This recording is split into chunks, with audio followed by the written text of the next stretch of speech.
Good morning and good afternoon, everyone. I'm Fred Buret, Blockchain Investigation Manager at Recoveris, and welcome to another session on digital asset recovery around the world. Throughout this series, we speak with practitioners who are at the forefront of digital asset disputes, investigations, and recovery efforts in their respective jurisdiction. Our goal is to move beyond theory and understand what is actually happening on the ground, the cases being encountered, the legal tools available locally, and the practical realities of recovering digital assets. Today's session will be an informal interview-style discussion of around 30 minutes, followed by a live Q&A.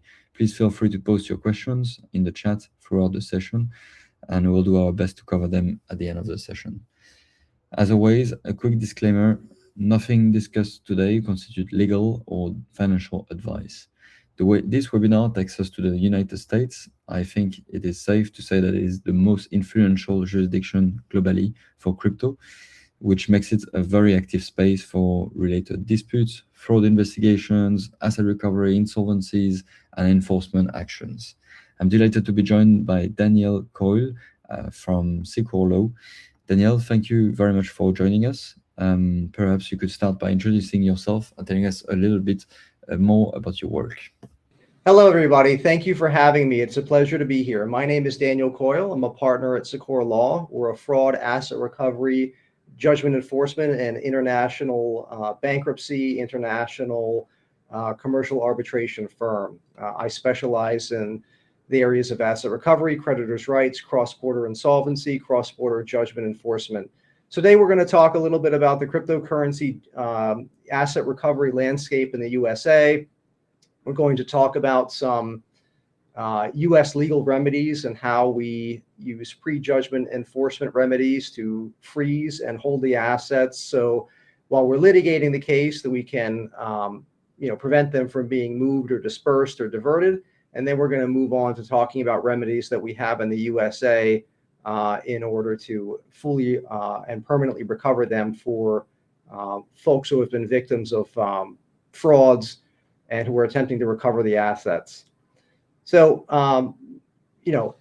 as Fred was telling you, the digital asset landscape and blockchain have become more and more common and accepted in the US. And, a couple of years ago, if you had asked me, how the courts are reacting to this, I would have said that, most of the judges and jurists don't understand the concept very well, but that's changed a lot. We've had a lot of continuing education devoted to educating people on this.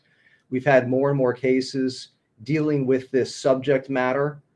We now have more and more laws and codes being enacted in the US. So something that's pretty exciting is that the Uniform Law Commission and the American Law Institute, have partnered to draft a Uniform Commercial Code new article, Article 12, which actually governs property rights for intangible digital assets like cryptocurrency. And as of early 2026, 33 states, including Florida, which is where we practice, have enacted, their state's own versions of Article 12. You're still going to find that courts that are not located in more urban cosmopolitan areas are going to be still a bit less familiar with the landscape. But the good news is that even if a judge is not as familiar, what we have found is that they're extremely open to being educated and they're eager to learn. So where a lot of this starts out is that we are typically seeing, a couple different types of scams, and I'm sure you're all familiar with them. So I'm not going to spend too much time on this. But, in the USA, just like we have overseas, you have your pig butchering romance scams. And we've had a couple nice documentaries that have crossed over into the mainstream, discussing exactly how these scams work, where a lot of the scammers are located, and including the unfortunate human trafficking elements that go into these scams. We've also got other scams that we've dealt with, such as giveaway scams, celebrity impersonation scams, various investment scams. At times when I have spoken at these events, I'm an avid WhatsApp user because that's how a lot of international clients like to communicate.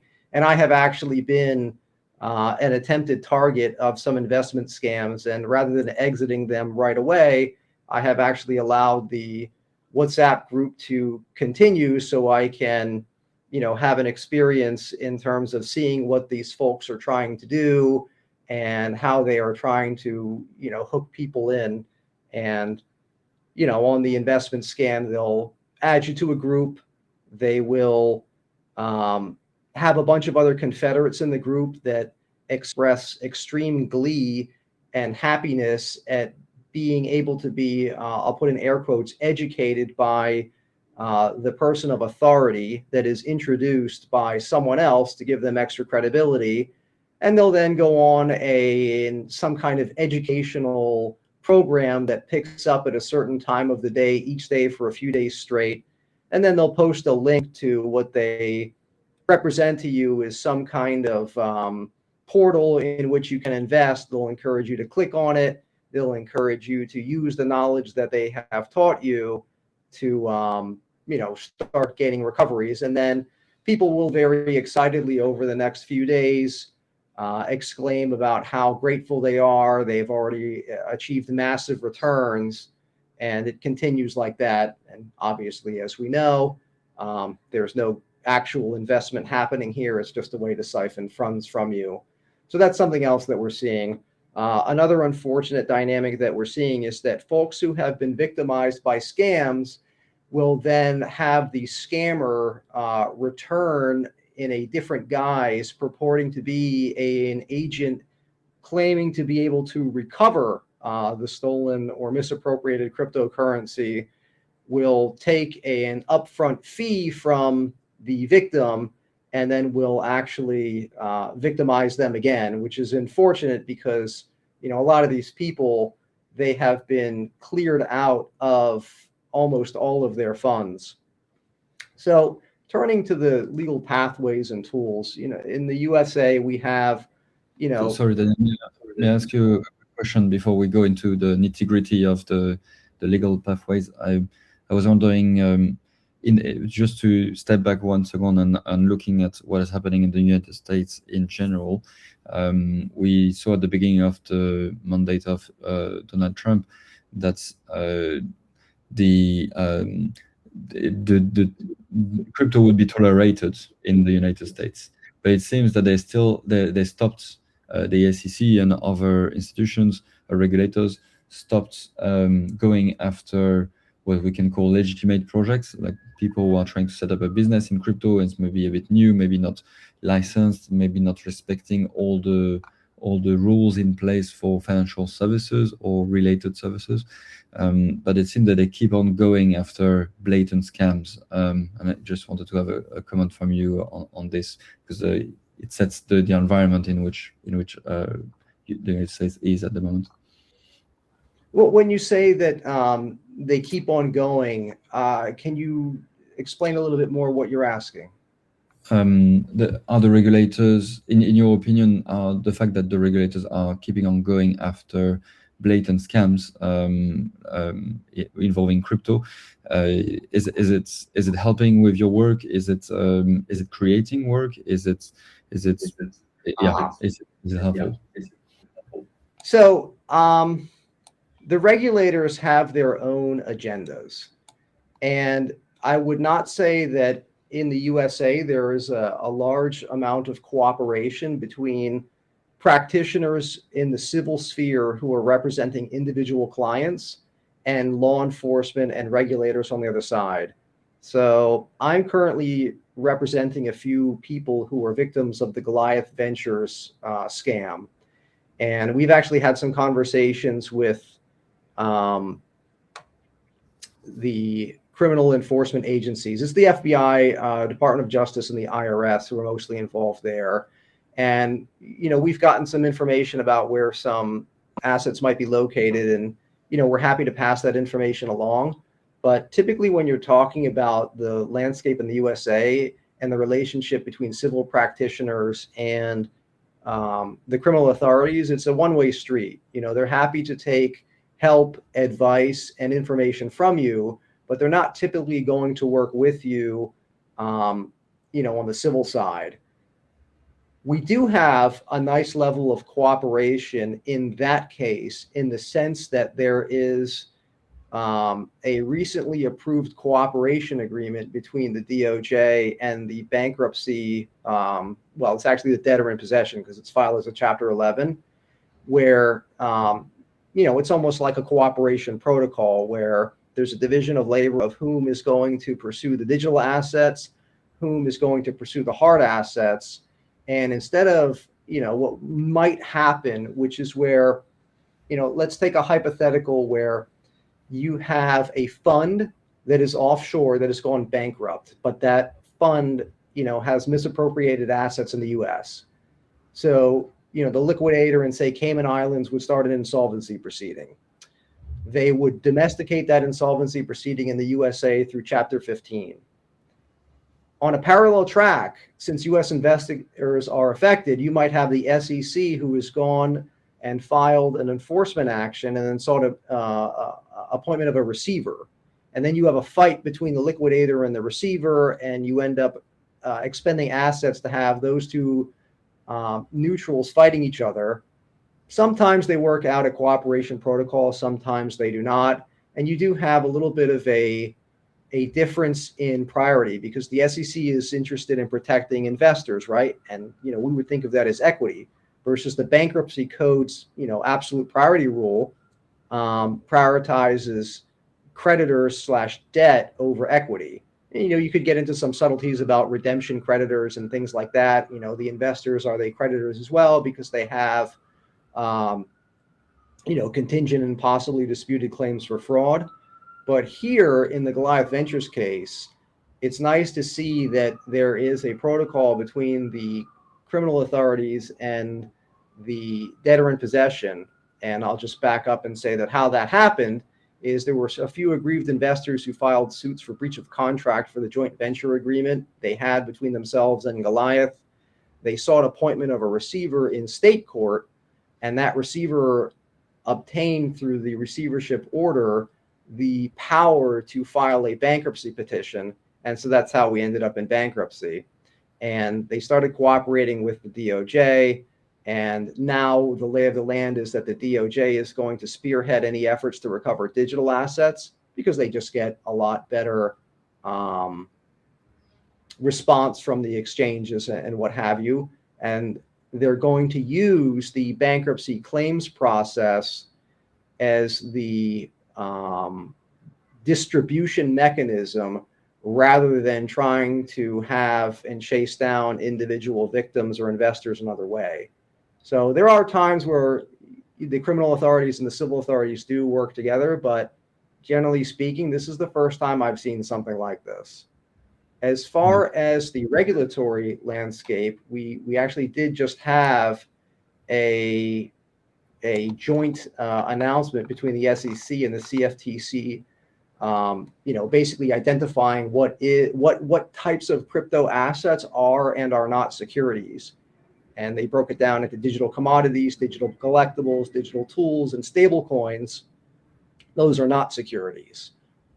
Generally speaking, you still have your Howey test, which, defines what an investment contract is. So you could conceivably have some of those fit into a security, but generally speaking, no. And then the fifth category is crypto assets that are going to be identified as securities. Okay, thank you. I'll let you dive into the legal pathway. And I think what is interesting is to compare how the traditional tools are applying to asset recovery. Is there any new?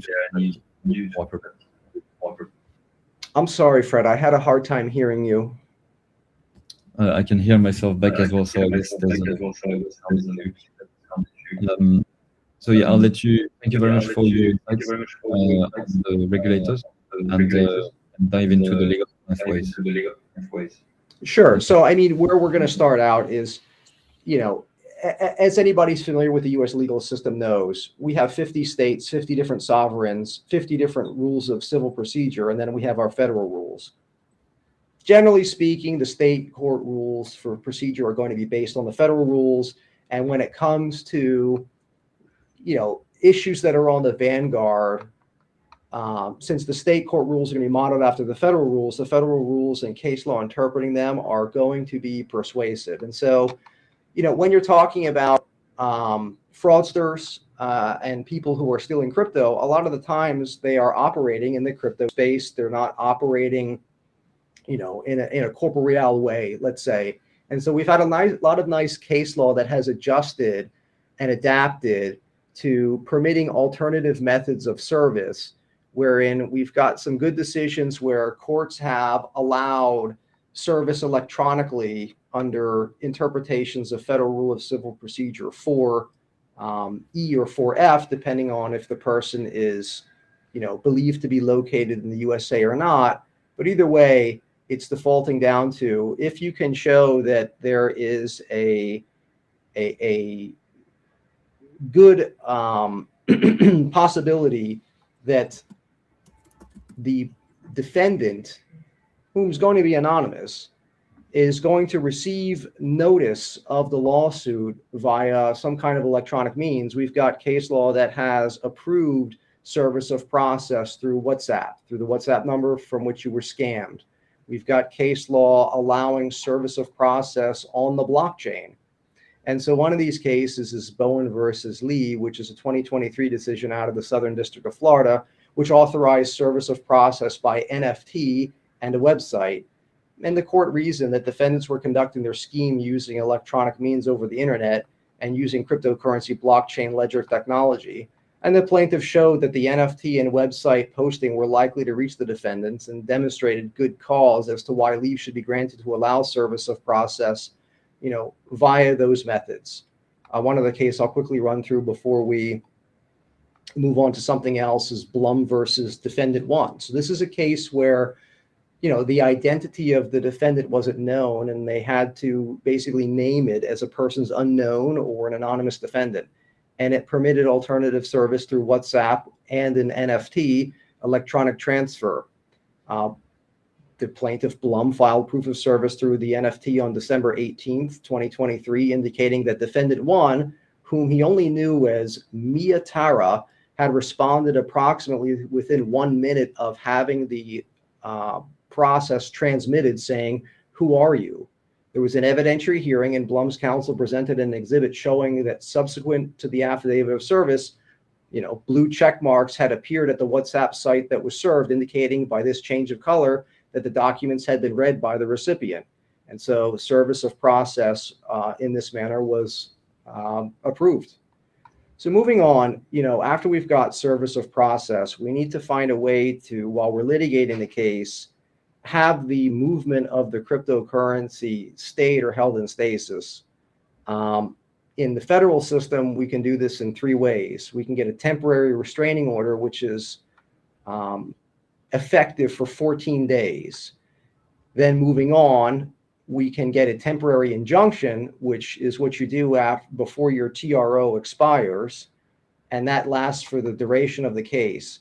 And the elements that you need to show are the same for cryptocurrency as what you would need to show for enjoining the transfer of any type of property. It's going to be not the same exact elements for the TRO temporary injunction, but they're very, very similar.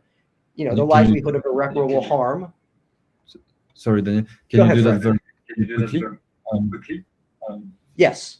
Yeah, it's likelihood of irreparable harm, likelihood of success on the merits, unavailability of an adequate remedy of law, threatened injury to the person seeking the injunction outweighs the possible harm to the respondent, and service of the public interest. And you can see how a victim who has had cryptocurrency diverted or taken from it can easily satisfy all of those elements. So then another prejudgment type of remedy is a prejudgment writ of garnishment. And what you're really looking for with garnishment, with injunction, is you're looking and hoping that the person who has taken the crypto has used a legitimate exchange that is taking KYC documentation of its account holders and is the exchanges and the people who run them now are very interested in legitimizing the space, and they will actually have in their user agreements a specification that they are explicitly permitted to abide by and respect court orders such as injunctions and garnishments on the wallets that they hold. We all here understand that when you're on an exchange like this, it's a little bit fictional to talk about holding the wallet yourself, because as we learned in the Celsius bankruptcy, for instance, it's actually the exchange that is actually holding the wallet itself rather than you individually. But even on exchanges where the individual account holder has their own wallet, the exchange is still having some semblance of control over it and is still able to actually have the power to freeze the transfers. And, prejudgment writs of garnishment, you're going to require a bond. You're going to have to satisfy elements very similar to what I walked through with the injunction. It's probability of favorable judgment, showing the defendant is disposing of the assets, is trying to hide assets, evade the judgment. Both the temporary injunction and the garnishment and the TRO, they're going to be held ex parte, because you don't want to have the person who is the target of this able to move the assets in response to your seeking of the garnishment or the injunction.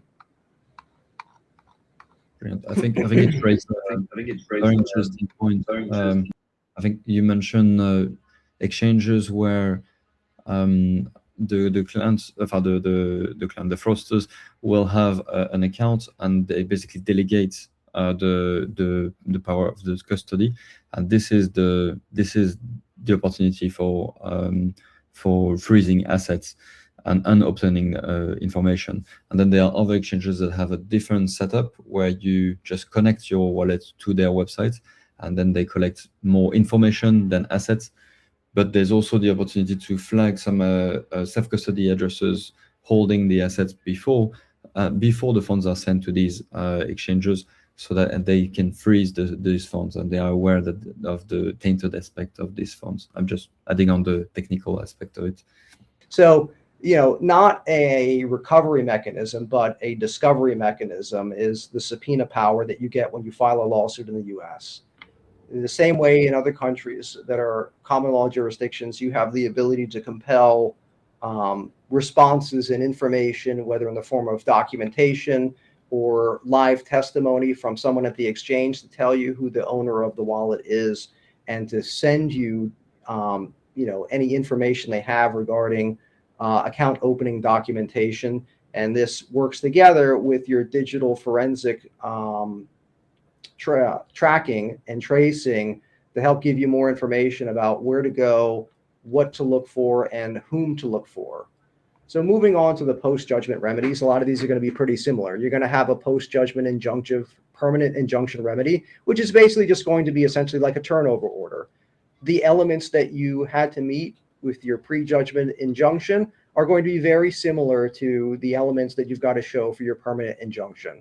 And the thing about the pre-judgment injunction is that it is a mini evidentiary hearing. So the fact that you were able to put forth enough evidence to satisfy that, and the other person having the opportunity to move to dissolve that injunction and having essentially a second evidentiary hearing, and your injunction has already survived that, there's a very good shot that your injunction is going to be able to be converted to a permanent injunction. Similarly with garnishment, post-judgment remedy, you are now having the judgment against the defendant on the fraud claim, on the breach of contract claim, however you have couched it. There is no longer a bond requirement. You get your writ issued by the court, you serve it upon the exchange or the other third party that has control over the asset, and it's essentially a payment order that says pay that over to you. You can also, if you're talking about a cold wallet, you can do a good old-fashioned execution and levy. If it's on a flash drive, you can basically get the U.S. Marshals or the sheriff, describe the property, go into court, ask the court to issue you a break order. The U.S. Marshals will actually show up and break doors down and will look for the flash drive if you know that is where it is located. Obviously, there's a time-lapse issue here, and something like that drive, that cold wallet, is movable, so you've got to act quickly. And there's certainly many digital tools that you can use, and you can cooperate with your digital forensics people who are basically like your hunting hounds that show you where to go, and they can trace where that wallet was last accessing the blockchain, so on and so forth. So lastly, once you've got your final judgment, you can open something called proceeding supplementary. So let's say that you got your judgment against the bad guy who made off with your cryptocurrency. And unfortunately, they have now transferred that to someone else. And it is not simply another wallet that they own, but it is something that is owned by a confederate. So you can open up something called proceeding supplementary. You can show that that transfer was a fraudulent transfer. You can show that that person is a confederate. You can get a judgment against that third party, and you can actually use the entire force of all the remedies that I just discussed and essentially point them to and at this third party actor who has cooperated with the original fraudster. Again, as you would suspect, there is a little bit of an extra step that you've got to go through here, because that person is going to have the chance to defend, and you do have to serve them all over again and go through all of those elements that I had discussed with getting those other remedies against them. So it can be frustrating. It can be a slow process. And you can see why in this space, when you're talking about pursuing these assets through litigation, it is absolutely necessary to have a cooperative relationship and a network of attorneys and digital forensics people who can operate across jurisdictions, because of all the asset recovery work that anybody has ever done, this by far is the most international and cross-border of it all. Yeah, just by nature. It's unavoidable. Do you have any issues with jurisdiction that are serving not only to exchanges but to account holders as well? So yeah, when you're talking about the garnishment remedy in particular, it can get pretty tricky. Some jurisdictions have, in my view, jurisdictional limitations on the garnishment remedy that to me are unrealistic and are counterproductive. So there's one case, if I can find it here, what happened is the fellow wanted to, here we go, it's Courier versus PDL Recovery Group, LLC. So the plaintiff sought a garnishment against Coinbase for the defendant's Bitcoin and Ether. The Michigan garnishment statute stated as follows: the court may garnish if the third person is subject to the jurisdiction of the state and the personal property is within the boundaries of the state. In Michigan, the situs of intangible assets is the domicile of the owner unless fixed by some positive law. The garnishment writ was denied because the defendant's domicile was in New York. Thus, his intangible assets, including those possessed by Coinbase, were located in New York and not within the boundaries of Michigan. So even though the Coinbase was located, Coinbase is going to be the third party for purposes of the garnishment, the defendant's account with the company was not within the scope of personal property that may be garnished by a Michigan court. So you can understand how limiting something like that can be, especially when you're talking about people who are digital nomads and people who are moving around. If you're going to say that the locus or the situs of intangible property is the residence of the owner, you also need to be asking who is the rightful owner. In my opinion, this plaintiff should have argued that he was the rightful owner. To bring the back to the Michigan. Right, but you can see how that argument might not work as well. So there can be problems where the garnishment statutes are not written quite as sharply and as precisely as we would like. And also in crypto, it can go even further, where one wallet is controlled by different parties or can be accessed by different parties spread across the world. Sometimes the jurisdiction is unknown. Okay, so I mean, that pretty much ties off the main presentation material that I wanted to go through. I know that we went through it quickly. I had a lot that I wanted to cover. I see that we are at 10:34. Do we have time for questions? Yeah, I think we have one in the chat already from Suvikata asking if we have significant jurisdictional challenges on the KYC verification and background individuals. Hold on a second. I think what's happening is when both of our lines are unmuted, I'm having trouble hearing you. So I'm going to mute my line and then ask me again. Okay, so the question is, do we have encountered significant operational and jurisdictional challenges when conducting KYC verification and background checks on foreign nationals? So I think, correct me if I'm wrong, Suvik, but I understand it's when you get it from exchanges and you get KYC information from exchanges on foreign nationals, so not falling into. Is it something that you see exchanges countering just on the basis that it's not the right jurisdiction when you ask them from the US? So I have not had that situation come up where, because the person was a foreign national, I was not able to get KYC information. Obviously, if they're a foreign national, there may be some limitations to the quality of information that you're getting. I am not aware at this time of any restriction by any US exchanges where they will not open an account or allow someone to trade if they don't have a US residency card or a social security number. That is the case with banks. I don't know that exchanges are caught within that rule yet. It's just not something that I've encountered. But you can see that there could be limitations to the utility of the information that you're getting, and how carefully the exchange is vetting this information. I mean, I think that's a level of quality control that's going to depend. A lot of these exchanges started out very informally, and I think that they have kind of learned this as they're going. And it's something where we would like to see, a little bit better record keeping. Somebody just wrote in the chat, if the person is out of China or Nigeria, I mean, so yes, you can get the information, but that information is going to point you to a jurisdiction, less so China, more so Nigeria, where it's going to be difficult to enforce there. We are actually seeing better cooperation between China and the US. We've had recent cases where, China has instigated US judgments and enforced them there. That's nice to see. On the Goliath matter, where there's parallel bankruptcy and DOJ recovery, if DOJ sees assets, do they become available for distributions to the creditors in the bankruptcy? No, they're going to go to the victims.